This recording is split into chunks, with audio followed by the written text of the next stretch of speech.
Hi, I'm a New Yorker and I'm not a feminist. Why? Because I refuse to stand for a movement that refuses to stand for me. Because I refuse to follow a group of raging social justice warriors who seem inclined to label me as an oppressor.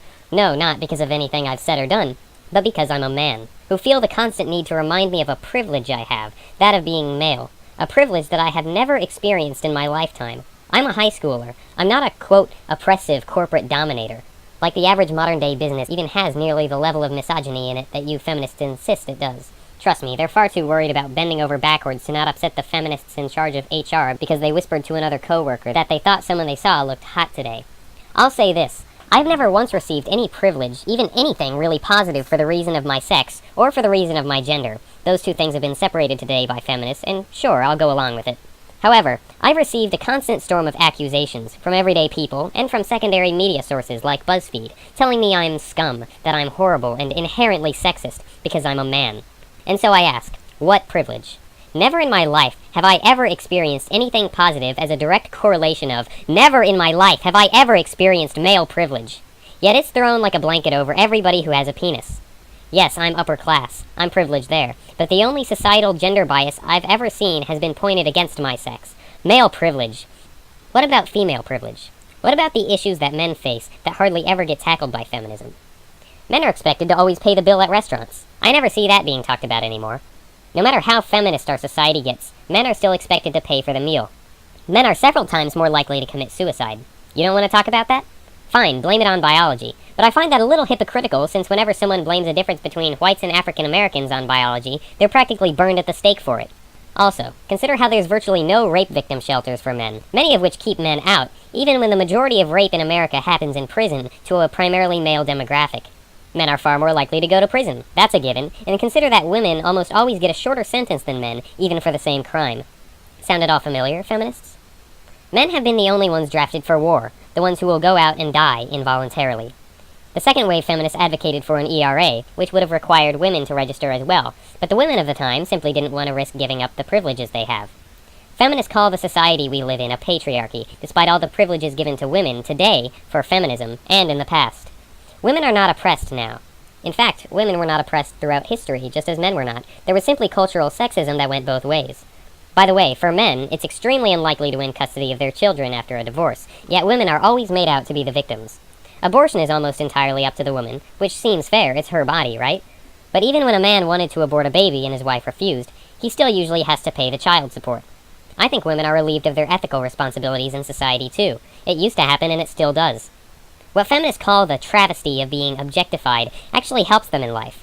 Women have less responsibilities to uphold than men. But go on, name as many institutional systems as you can that benefit men instead of women.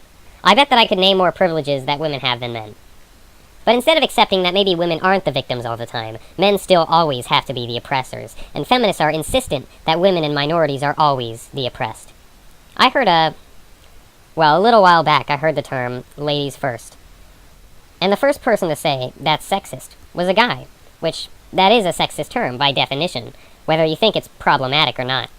Someone else chimed in, one of these feminists, in an arrogant and entitled way, saying that ladies first isn't sexist because it disparages men and not women, and women are, as we all know, oppressed.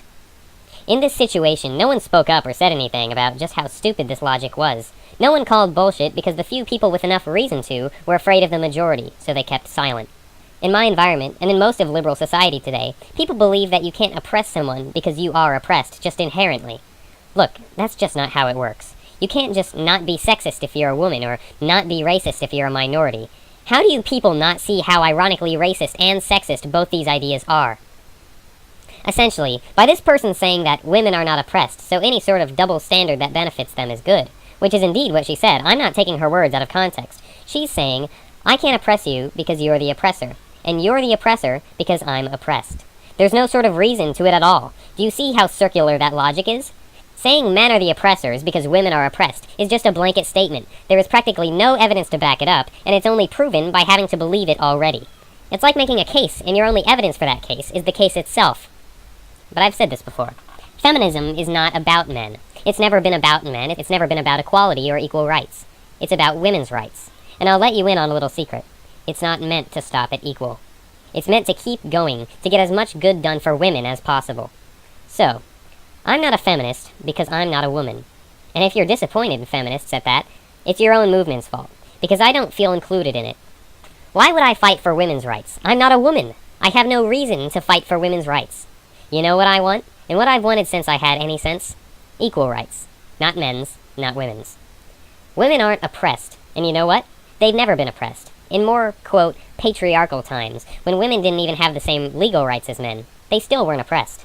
Women were objectified, and they still are to a smaller extent. It's not about keeping women down or trying to hurt them. Women have been cared for, spoiled, and coddled.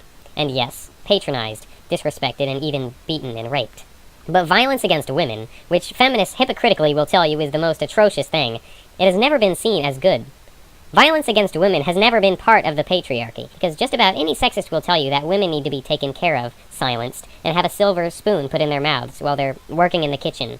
Mind you, not in the battlefield. You know what I've never seen called atrocious like that? Violence against men. Women are often violent against men, and you never see people shouting, "Abuse! Abuse!" It's only women that get that privilege, because when men are attacked by women, it's funny, because it means they're weak. Isn't that sexist? Taking it as a joke when a woman hits a man, but calling the damn police when he lays a finger on her. That's hypocrisy. Men have always been out on the battlefield, blowing each other's brains out, but that's not atrocious at all. War, male-on-male violence, is glorified. I remember when "don't hit a woman" was a sexist term, before feminists became empowered by being coddled to by the oh-so-oppressive men of society. Back when those feminists had any goddamn sense in their brains. So, if you want to smash the patriarchy, here's what you need to do. Stop treating women like children, like they need to be protected by the world.